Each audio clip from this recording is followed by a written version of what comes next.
So this is blog number 5, I think. It's about the meeting with the artist. What's my first thing I've got to talk about? The reason that we ended up doing Hillary Nortcliffe was because who was it? Kimmy in our group suggested it, which is fine with me. I was like open to everybody. Hector seemed pretty open about it too. So she suggested her, and we both said alright. So the media that our artists use is a lot of different. She has painted, she draws really good. But most of her things are I don't know what you call them. I guess they're sculptures. Yeah, they're sculptures. But it's not like she's like sculpting things out of like a mass of wood and then like whittling it, you know?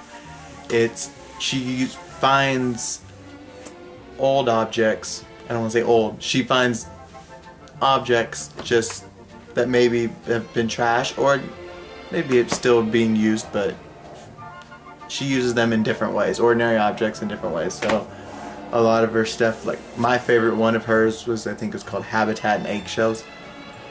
But it was a really cool structure of little rooms, different compartments, and they're like probably like this big of the rooms.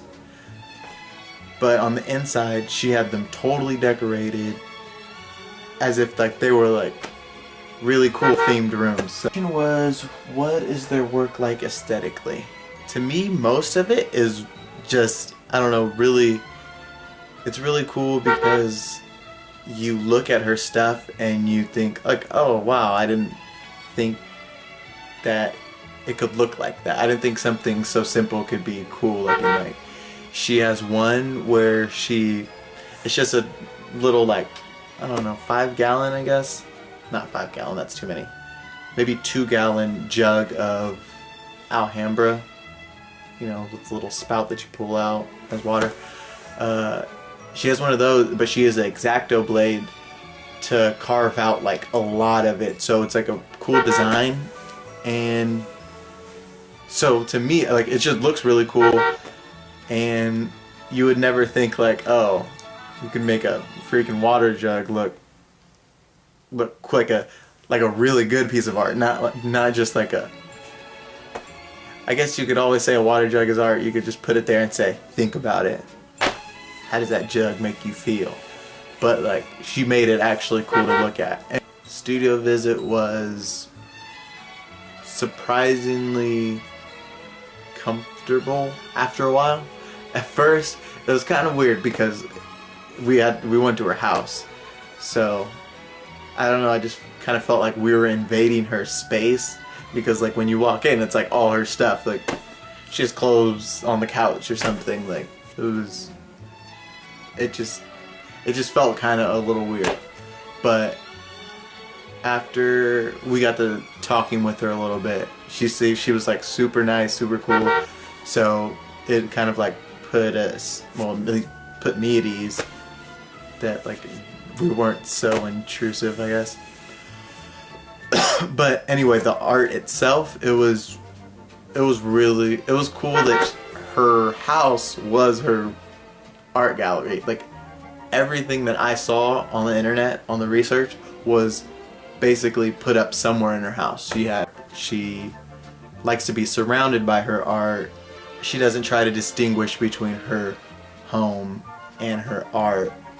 So like it's really cool to see her house, because her house is her art gallery. So yeah, I was pretty disappointed we didn't get to meet her daughter. I think she was like in school or something. Like who does that? You're like 6. Stay home and play with Barbies or something. Make art. Cold in the Rockies. So I'm not just sitting here by myself. Well, I am sitting here by myself, but I'm about to go out. I'm pre-gaming a little bit. I don't sit here often and just drink by myself. Not yet, at least. When I do, that's when I'll become a man.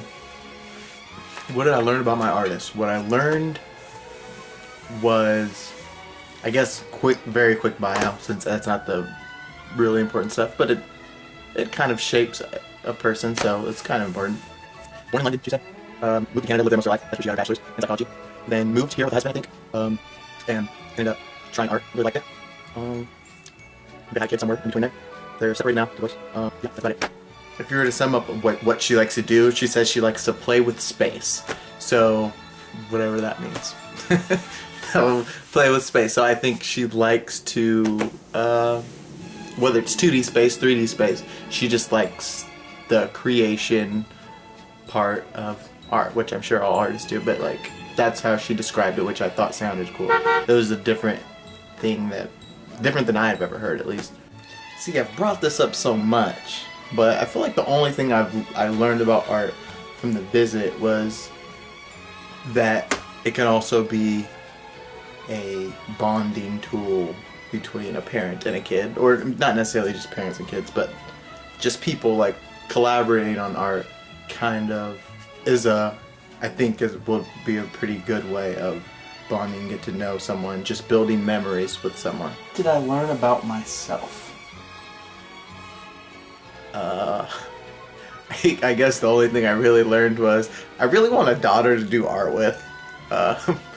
Besides that, I don't know, I think maybe I might have learned that I kind of have an urge to want to create art a little more, like, because from seeing her house, I was like really inspired. I was like, I've already talked about my man cave like 2 or 3 times, but it was like, oh, that would be so, like, it'd be dope if I could somehow, like, me create some of the stuff in the man cave instead of buying it all.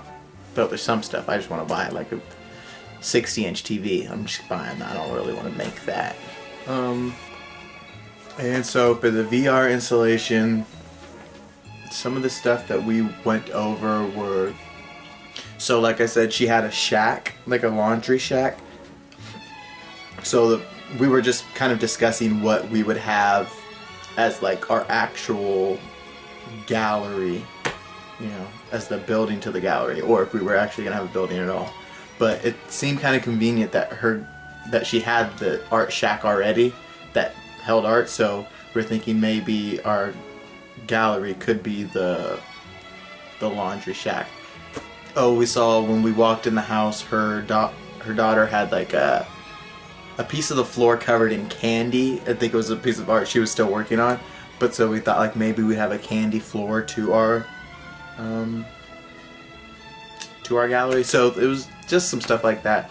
We still have to talk a lot as a group, but that was about all the stuff we really covered. So, Ivan Franko book, page 88, Nike ground-ish. The prank, or whatever you call it, was pretty cool. It was pretty, I wouldn't have suspected that it was fake from the way it looked. It looked really official, and they did a really good job of actually making it look like something Nike would do. Like, I saw that they had a bunch of silver soccer balls being displayed, and it was like all really modern and cool looking. So like they did a really good job of capturing like what Nike does as a brand. The art, I would say, is in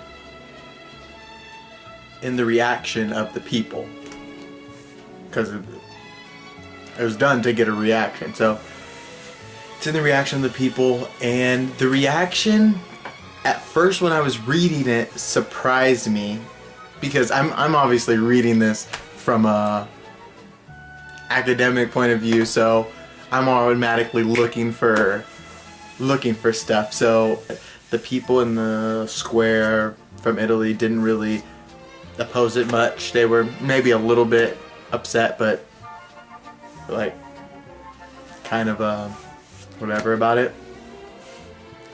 I thought that was like really surprising. I was like, oh, they're so stupid. Like, that has such implications. Nike taking over your square.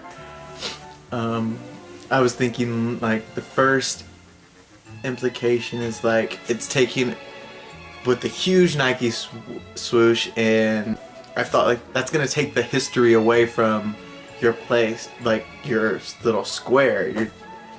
And it's not like, I'm okay with history kind of changing, but they're kind of just bought their way into history, you know? Like they changed the name of the square to like Nike Plots. I don't remember what it's called, but they kind of like bought their way into history. Nothing had, you didn't have to be anyone special. Just be Nike. Sell a lot of Jordans.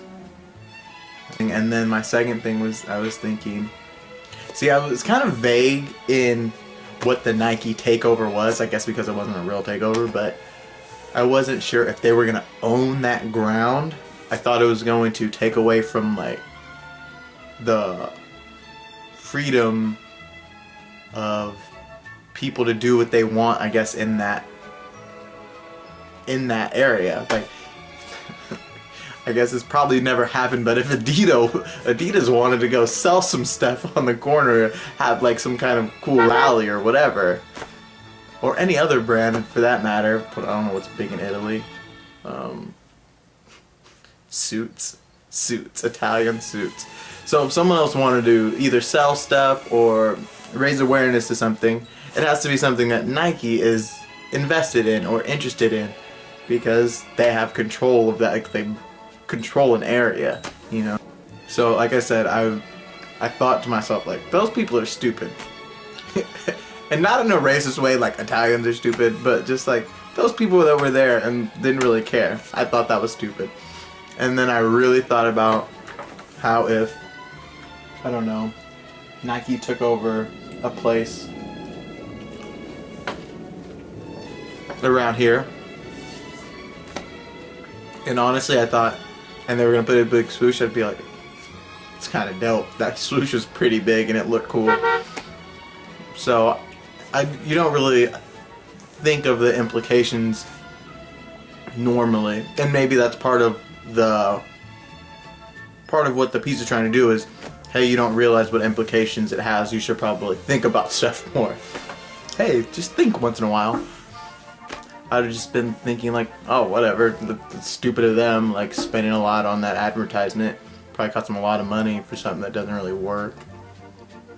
Well, I don't think a lot of advertisement works, except for like Taco Bell. Taco Bell advertisements work. I like see that cheesy, beefy chalupa on the screen. It's like, oh, I just ate, but I'm really hungry, and I feel like I haven't had a chalupa in years, and it's been like 2 days. So Nike's wasting their money, but Taco Bell, yeah, they're using it right. Maybe Nike should start filling their shoes with chalupas on commercials. I'd buy one. So I just got this really cool wand. It chose me. So right now, okay, you get it, hold it firm, and in your best Hermione impression, you go, Leviosa! Expelliarmus!